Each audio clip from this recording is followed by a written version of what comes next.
I believe the children are the future. Teach them well and let them lead the way. Show them all the beauty they possess inside. Because the greatest love of all is happening to me. Oh, I decided long ago never to walk in anyone's shadow. If I fail, if I succeed, at least I'll live as I believe. No matter what they do to me, they can't take away my dignity. Oh. And they can't take away the hardest part of the ring. It is the Monday, January 18th, Hulu edition. 90 minutes, and they couldn't shave off nearly enough of Monday Night Raw. What do you say? What do you know? Tip the veal, try the waitress, how's tricks, how's the kids, some weather we're having, adding insult to injury, rubbing salt in a wound, throwing gas on a fire. 24/7, 365, the whole 9 yards, the whole enchilada, getting 86th, one way or another, punching the clock, passing the buck, working hard, but hardly working. It is the hardest part of the ring. My name is Bob. Thank you for joining me once again to listen to me complain about Raw. 28 years it's been going on. I'm still watching it. I have an illness. The first main event 28 years ago was The Undertaker versus the only thing he's remembered for would be this match, Damien Demento. He talked to his thumb because he was crazy. And that is not a fraction as silly as what transpired this week. I can't even talk. I'm so upset. I'm flabbergasted. I'm flummoxed. I'm hoodwinked, flim-flam, shim-shammed, and bamboozled at Monday Night Raw. This aired. Before we jump into Monday Night Raw, let's go over, tell you a few things, what's going on with me. So, I came home from work Saturday morning. I'm doing this night shift thing, and my, I guess I have gout, or so this is severe arthritis in the right side of your, the inside of your big toe bone in my right foot. And it makes it, it's extremely, it's a throbbing stabbing, and I had to get a cane. So I've been walking with the cane for 4 days. I'm in a great deal of pain and a bunch of worry, which I'm sure is making the pain worse. Because I don't get insurance until roughly WrestleMania. That's the reason. That's what it says in the contract, too. You don't get insurance until WrestleMania. Not 90 days. No. I could have started it in July, but no. Then WrestleMania season is when you. It just happens to be early April, late March, whatever the hell it is. So I have to go to work. I'm on my feet for 12 hours. I'm walking with a cane today. So 24 hours, I don't think I'm going to be at work. I'm going to have to take a day or two off. Risk being fired. But then have to go back to work so I can eventually get insurance in 3 months to fix the thing that work is breaking. Do you understand the conundrum here? Yeah. And I'm a temp, so I have no sick. I don't get paid if I don't go to work. There's no sick days I can take. There's no disability. There's none of that. America. Getting a new president tomorrow morning, Wednesday morning. Is everything going to change overnight? Of course not. It's going to take time. But the healing begin. Right now, I need to heal my heel. And if I don't heal my heel, I'm going to be even more upset because I'm going to turn on a wrestling program where there's no heels while I'm trying to heal my heel.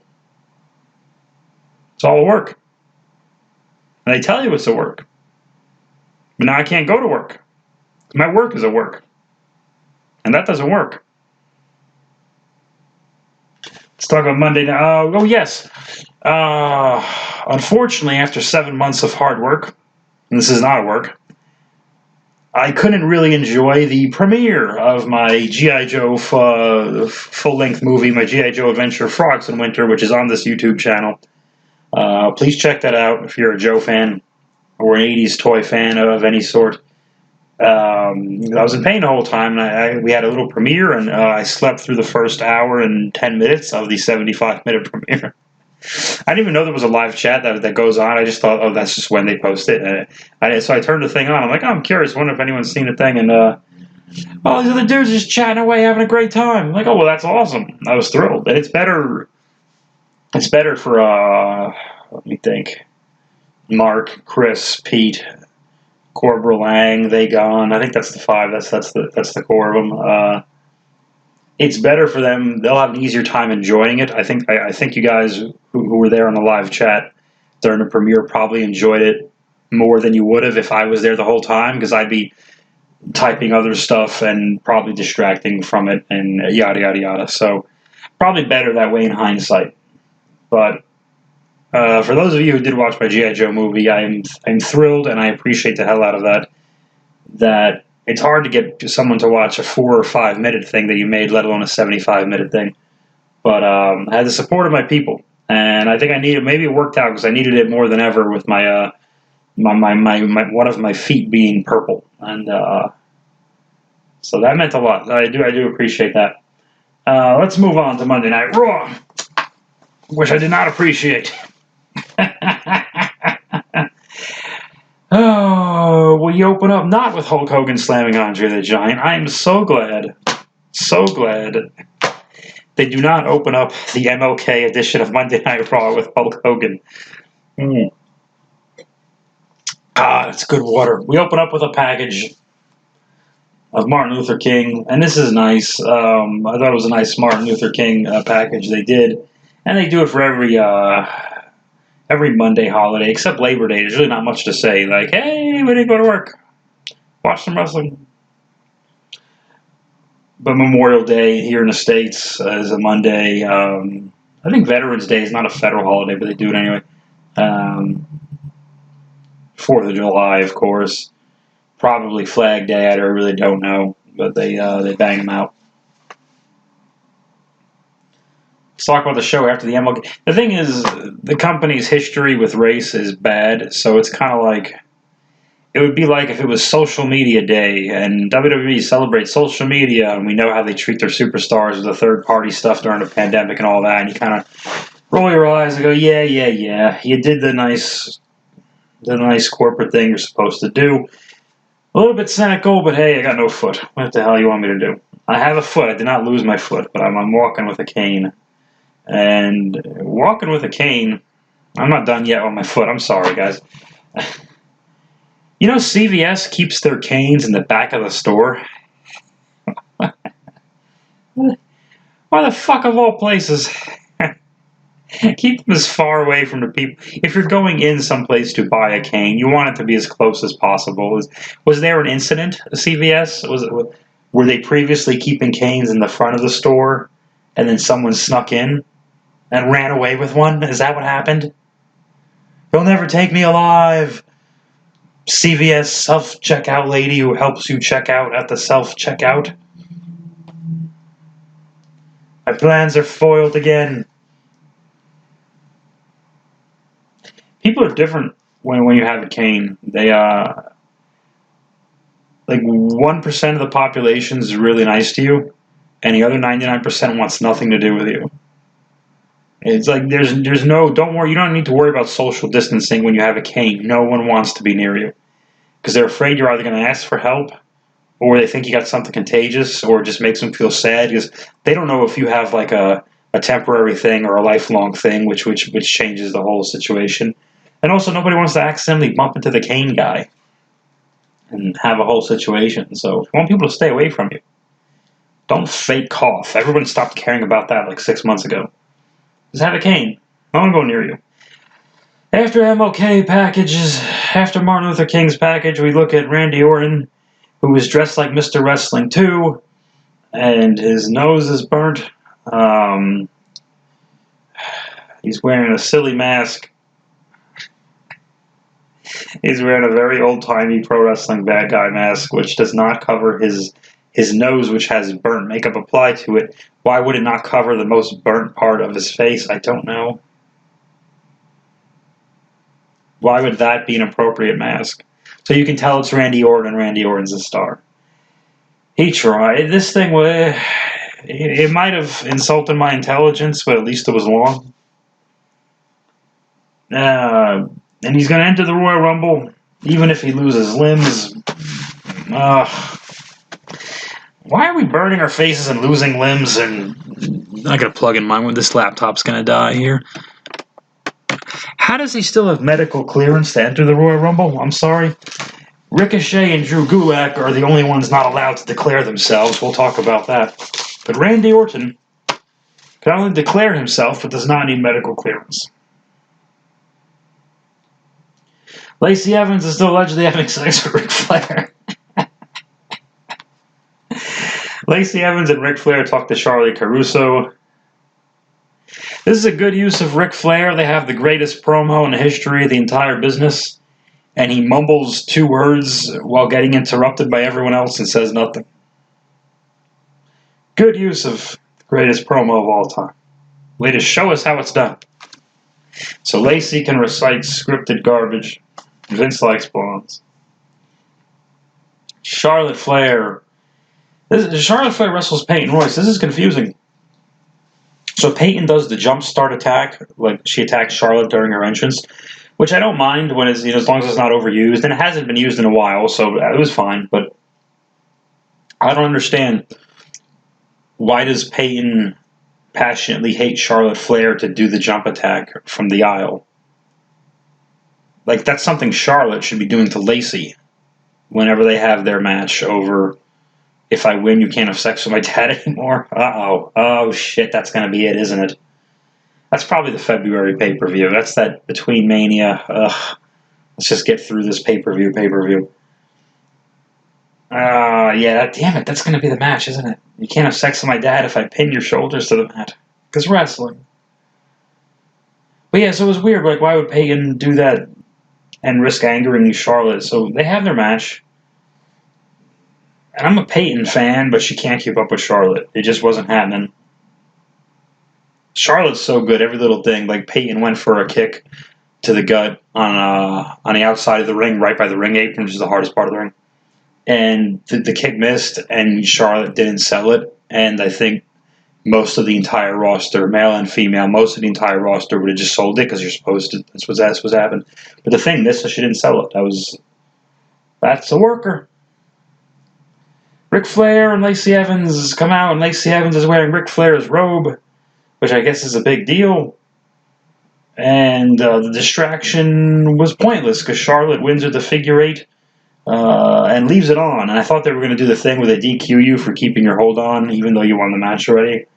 But no, they just left it, and Charlotte won. 56 stars, and I get. They probably do some interviews later, I'm sure. Average. The Hurt Business is talking to Riddle. And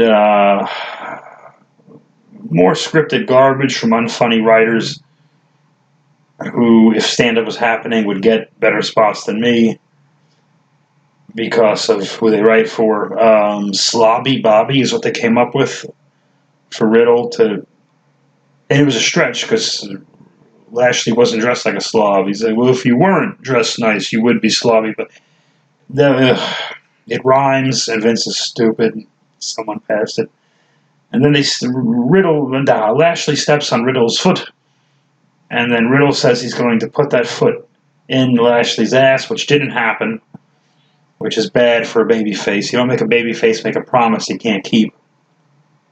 So we never actually saw his foot go into Lashley's ass, which is going to be a stipulation. We've seen a kiss my foot match. We've seen a kiss my ass match.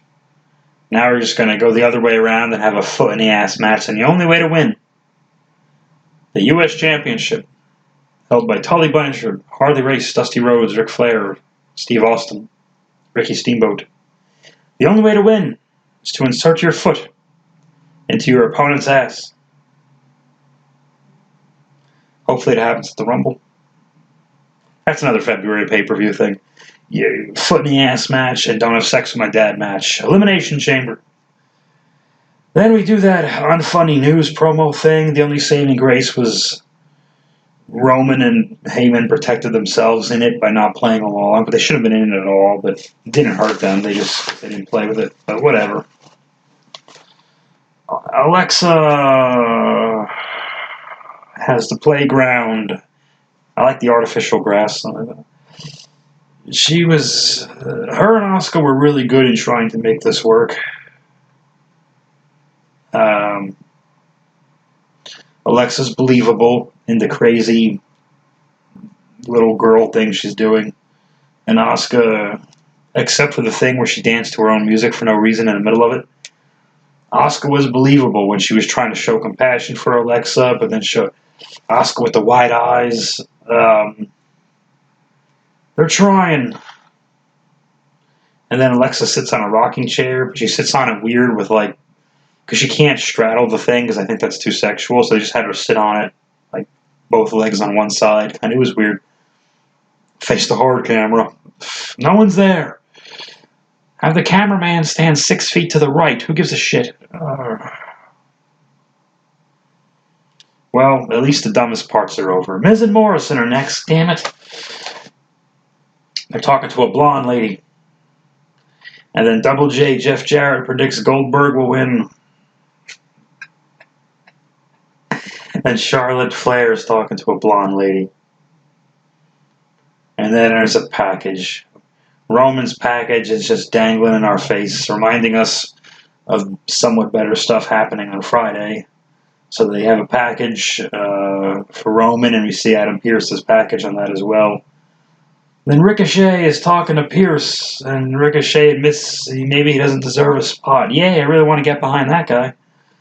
AJ Styles shows up, and I guess they're going to have him. And they talk about Drew Barrymore and 51st Days for no goddamn reason. Again, these are the recent references we're making. Men don't talk about these things. How come they never talk about Predator? I don't know. Jesse Ventura was in, he tried to get him to unionize. Says, oh, Ricochet walks away from the guy he's mad at to do his entrance out through the curtain. And then they have a match, and the match is good back and forth. There was some cool stuff because it's AJ Styles and Ricochet. And they have this great finish where AJ does the suplex where he drops Ricochet gut first on the rope. Ricochet bounces off. He ricochets off the rope. Ricochet does into Styles Clash, and it was great. But what was the point of that? Why would Ricochet lose that match? If AJ can declare himself for the Rumble, and the whole thing is, well, Ricochet's got to prove he's worthy for some reason on MLK Day.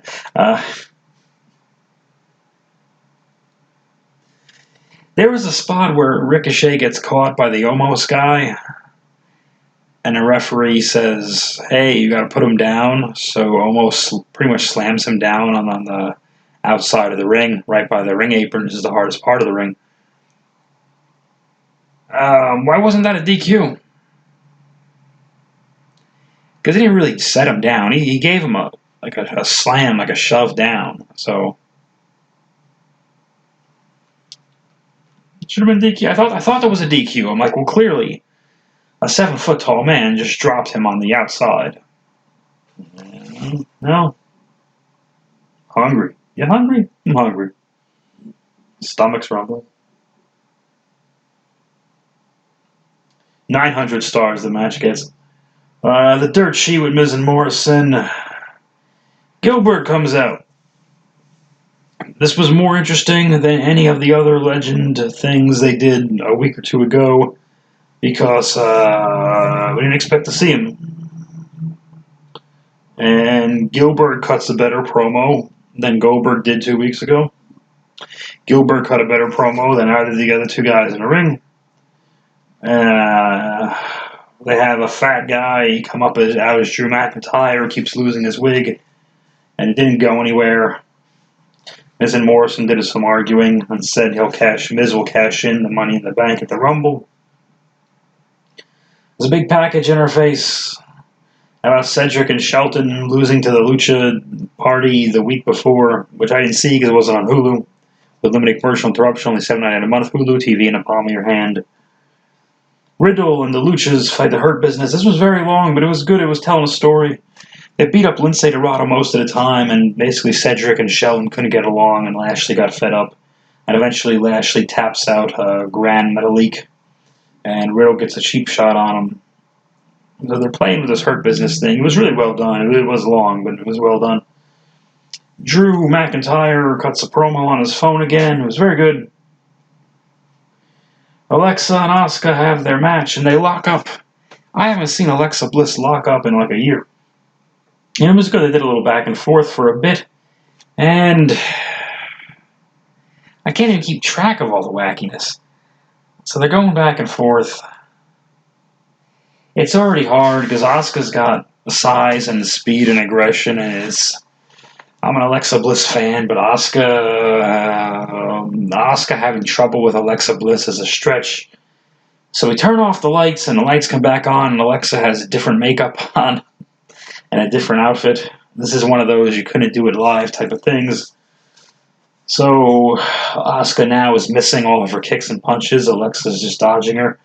Eventually, Alexa gives her the Sister Abigail, which was fine. It was more believable than she did attempt the claw once, and Asuka blocked it. I don't have a problem with Asuka winning with the Alexa winning with the Abigail because it's a move, I guess. It's the only offensive move Alexa really hit on the thing. Well, she did her punch. Alexa should be beating Asuka in 2 moves. I think my bigger issue is Alexa held Asuka in that Abigail thing for like a year and a half. Like, Jesus Christ. Because she didn't hit a move before it. So, Asuka's just stuck, bent over backwards, under all of the strength for Alexa Bliss. Like, it doesn't... Whatever. So, Alexa wins, and Alexa pins the women's champion in a non-title match. I thought this was for the title. Maybe I read it wrong. I saw on social media when they talking about the match, I thought it was going to be for the title or just to set up the idea that maybe Alexa can win. This is why I was saying, I think a week ago, I was saying Alexa, Bayley, or Rhea would be the best picks to win the Rumble, and I think it's one of the 3. And I'm happy with any one of those 3 because they would all do something with it. Who knows? They're testing the waters. And then the lights go off and on again, or I don't think they go off and on again. I think they just do like a jump cut. And Alexa's back in the less makeup, like pink shirt outfit or something. And I don't know what happened. They didn't do any ring apron spots, and it wasn't the hardest part on the hardest part of the ring. They didn't do any spots in the hardest part of the ring. But this show was the hardest part of my day. And I can't walk right now. The gout in my foot was less painful than experiencing this program. It's too far. I'm going to try to find a way to make this fun. Maybe Mr. Wrestling 2 will win a 3rd Royal Rumble. I hope not. I think Orton's one of the better things of 2020, but he doesn't need to win the Rumble. It's not going to do anything for him. He's won enough of them. It's funny to me how they showed the clip of him throwing out Triple H in 2009 and him celebrating this at the 2017 one, but Bray was the 3rd to last guy with him, and they just didn't show Bray, which is just bizarre that Bray was involved in a finish. It was Bray, Orton, and Roman with the last 3 in, and I forget how Bray was eliminated, but I think there was Roman probably took out Bray to give Roman his the last tease that Roman might win it, and then Orton probably was right behind him and tossed him or something like that. It's most likely what happened. Why wouldn't they show Bray as part of that finish? It's the guy he's feuding with. It's not Bray Wyatt, it's the Fiend. We're supposed to know it's the same guy, though. That's the whole thing, is that he's crazy and he thinks it's a different guy. But we know, not that we're supposed to believe Bray's delusion. We're supposed to observe Bray's delusion as a third party. That's why people didn't understand the Ultimate Warrior. When people were doing the hit piece in 2005 on the Warrior, what they didn't understand was, or what they pretended not to understand, maybe. Oh, the Warrior, it was cheesy. It was so 80s or early 90s. It was the fact that he's this crazy guy, and it was really cartoony thing they were doing. And no, No, you weren't watching the show. The announcers, mostly more Gorilla and Jesse than Gorilla and Bobby at that point. Gorilla and Jesse are I love Gorilla and Bobby are my favorite, and I think a lot of people's favorite, but Gorilla and Jesse had a different dynamic going on, and Vince and Jesse had a different dynamic going on. I don't want to talk about that too much, and I'm trailing off here, but Gorilla and Jesse did an amazing job of not only teaching the audience the rules by arguing about the rules. I was talking to my buddy Brian Yang about this yesterday, but they told you, and especially when Vince was on commentary too, he told you the story they were really trying to tell. The story they were trying to tell from 88 to 91, Warriors' main run, is not that he was the space Jesus who got sent down from the cosmos so he can clothesline Ravishing Rick Rude. That's not the story they were trying to tell. In 05 and years after, Attitude Era fans or whatever, smart marks would get caught, that's what they were trying to tell us. No, they weren't. Shut up, you weren't watching. The story they were trying to tell you is that the Warrior wasn't necessarily really a space Jesus sent down from the cosmos so he can body slam Dino Bravo. The story was he's jacked, which he is, visibly, you can see. This dude is jacked, and he's nuts, and he believes he's a space Jesus sent down to shoulder block Hulk Hogan. And what are you going to do about it? Because he's jacked at a time where not everyone was jacked. Like that. So, that's the issue there. Who's going to tell him he's not? The idea of pro wrestling is not the impossible, like what we're seeing, it's the improbable. The New York Yankees are almost definitely 100% never going to buy front row tickets to a Mets game, jump the fence, and fist fight the New York Mets for supremacy over who's the better New York baseball team. But it theoretically could happen. They all have the money to buy the tickets. If they didn't care about getting arrested, they all have great lawyers. They physically could do that. It's never going to happen. It's extremely unlikely, but possible. It is extremely unlikely that a jacked guy can go absolutely nuts and become a wrestler and talk about the heavens and space and cosmos and then shake the ropes while the earthquake is giving him forearms. Could happen. A crazy guy could be jacked. That's really what it is. A crazy guy could get totally jacked, and what are you going to do about it? And that was the story of the Ultimate Warrior.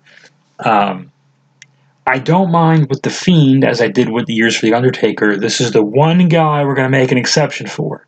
So if Taker's going to shoot lightning, and Kane can have it too by default because of what the story is, but Kane was always an offshoot of The Undertaker. That's how big Taker's career was. You can build other careers off of him. I mean, Taker spawned more gimmick matches than anyone. I've trailed way the hell off. But if you keep to the exception, does this mean now can we say Alexa is now the new Alexa Bliss is like a Kane to Fiend's Taker? Like he taught her these powers? I'll go with it to a degree. I have no problem with Alexa. She should be using the claw on the Abigail. I don't see why not. Should be. That's actually, the Abigail's actually a better finish for her than, I don't even know what she was using a DDT, I think, for a bit, and just a punch or something, I don't know what the hell. The Twisted Bliss, the thing off the top. I'm having trouble, folks. Maybe it's my foot. I'm just having trouble getting around. But once again, when you're limping, you experience the agony and the pain of defeat.